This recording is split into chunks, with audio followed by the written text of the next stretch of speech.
I think that we're about to see a large wave of what I've called personalized manufacturing.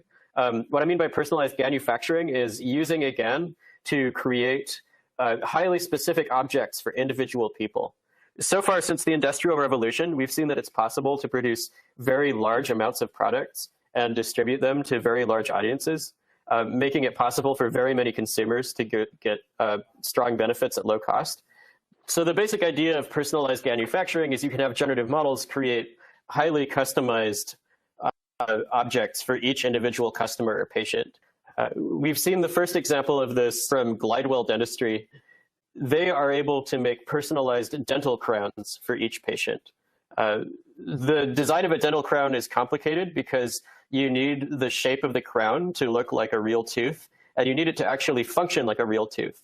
It needs to interact with the patient's other teeth that are already in their mouth and successfully accomplish biting and chewing actions. So far, this has mostly been done by human designers. Specially trained technicians spend about 2 weeks to make each patient's dental crown.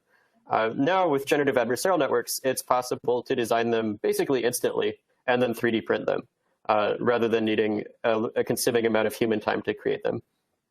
For the patient, this is beneficial not just because it will cost less, but also because you can get your crown right away.